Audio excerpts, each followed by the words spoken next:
Terima kasih pemirsa Anda masih bersama kami dalam Berita TV-mu. Kasus DBD terbanyak tercatat terjadi di beberapa wilayah di Indonesia dan keadaan ini diperkirakan terus berlanjut sampai bulan Mei mendatang, seiring dengan musim hujan setelah El Nino. Meskipun DBD dapat disembuhkan, namun masyarakat perlu waspada kemungkinan komplikasi terjadi shock pada DBD, atau istilah medisnya Dengue Shock Syndrome yang berujung kematian. Dan berikut wawancara tim TV-mu dengan Direktur Utama Rumah Sakit Islam Jakarta Cempaka Putih, Pradono Handoyo, mengenai pengenangan DBD.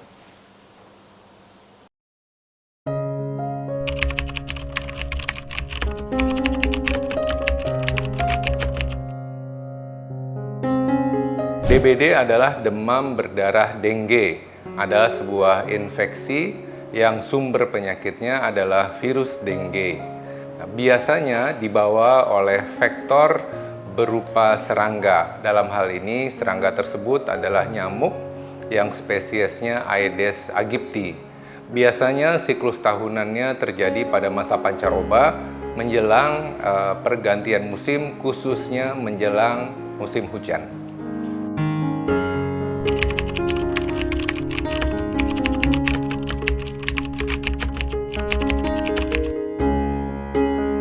Yang pertama adalah faktor musim, karena biasanya setelah musim penghujan ada tempat perindukan atau tumbuh dan berkembang biaknya. Seperti kita tahu, nyamuk Aedes aegypti itu sangat suka oleh tempat-tempat yang tergenang. Dan biasanya setelah musim penghujan banyak sekali tempat, dari batok kelapa, kaleng, bekas botol minuman yang menjadi tempat perindukannya, sehingga nyamuk bertelur di situ, tumbuh menjadi dewasa, kemudian menggigit dan mentransmisikan virus penyebab DBD.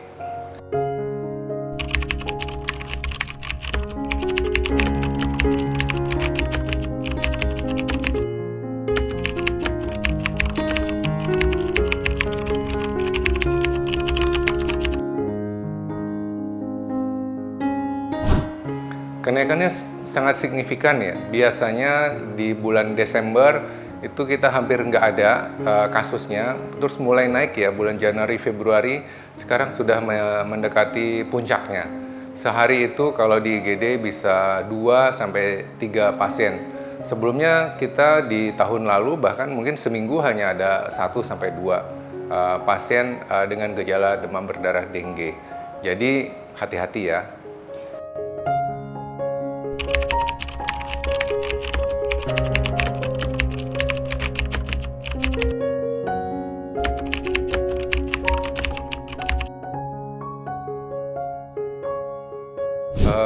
Penanganan spesifik untuk DBD saat ini dilakukan dengan menyiagakan tenaga paramedis dan medis di IGD. Kebanyakan kasus-kasus yang datang tentu ada dua tipe ya. Satu hanya demam saja dengan gejala pusing atau nyeri pada ulu hati. Tapi ada juga yang sudah masuk ke stadium yang lebih lanjut, biasanya disertai dengan shock atau penurunan tensi. Penanganannya tentu berbeda. Kalau seandainya diatasi dengan shock, maka kita biasanya membutuhkan penanganan yang lebih cepat. Biasanya diberikan infus, cairan, ringer laktat, atau sodium chloride untuk kejar-kejaran dan memastikan agar pasien tidak shock. Selain itu, kita pastikan juga memberikan obat pereda demam atau gejala-gejala pada epigastrik, namun yang paling kita khawatirkan adalah terjadinya shock hipovolemik.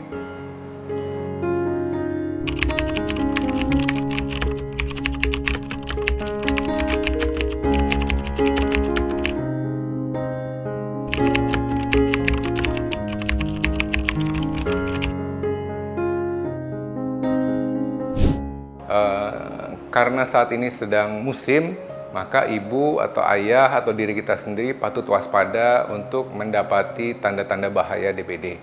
Tanda-tanda bahaya ini biasanya kalau dideteksi dini, maka peluang untuk survive atau sembuh itu meningkat. Namun apabila sudah terjadi kondisi yang parah seperti tadi dikatakan DSS, Dengue Shock Syndrome, maka angka fatalitasnya meningkat pesat. Jadi kata kuncinya adalah deteksi dini atau early diagnosis, dan kemudian juga penanganan yang cepat, yaitu prompt treatment. Bagian deteksi dini itu adalah bagian rumah tangga, karena di sini peran yang sangat penting dan menunjukkan pasien itu akan mengalami outcome yang baik atau kurang baik sehingga harus dirawat di ICU. Yang pertama adalah kita tahu gejala awalnya adalah demam akut, biasanya meningkat dengan mendadak, tidak nafsu makan. Nah, kalau terjadi demam tanpa sebab-sebab yang jelas ya, misalnya tidak ada batuk, tidak ada diare atau sumber-sumber yang lain, kita patut curiga. Apakah ini demam berdarah? Kemudian kita yang lakukan adalah banyak minum di rumah dan kemudian mengobservasi. Apabila ada gejala-gejala nyeri epigastrik atau darah ulu hati, kepala yang pusing sekali, 2 hari, 3 hari, sebaiknya segera mencari pertolongan. Jangan menunggu sampai terjadi mimisan atau perdarahan, karena itu berarti perjalanan penyakit sudah lanjut dan membutuhkan penanganan yang lebih serius. Jadi satu yang paling baik tentu mencegah, lebih mudah, lebih murah daripada mengobati. Caranya dengan memastikan bahwa di rumah tangga kita tidak ada tempat-tempat tergenang. Kemudian apabila terjadi gejala, usahakan dalam keadaan ringan sudah mencari pertolongan, jangan menunggu sampai berat.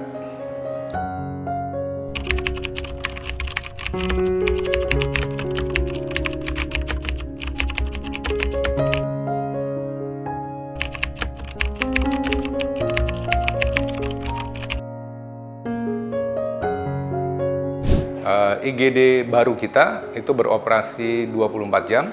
Jadi apabila terjadi demam tinggi ya, saya menyarankan ibu-ibu punya termometer di rumah karena harganya tidak mahal, 20.000 sudah ada.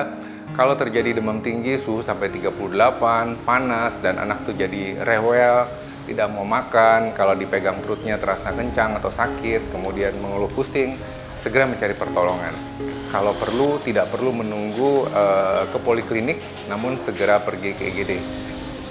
Di IGD, kami bisa memeriksa, karena ada pemeriksaan laboratorium, akan dicek apakah trombositnya drop atau tidak, apakah hematokritnya naik atau terjadi pengentalan atau tidak, atau tes serologi NS1 yang bisa mengkonfirmasi apakah ini adalah demam berdarah atau misalnya demam disebabkan yang lain, misalnya karena tipes atau yang lain. Lebih baik kita waspada, lebih baik kita memeriksa lebih dini karena mencegah itu akan lebih baik daripada mengobati.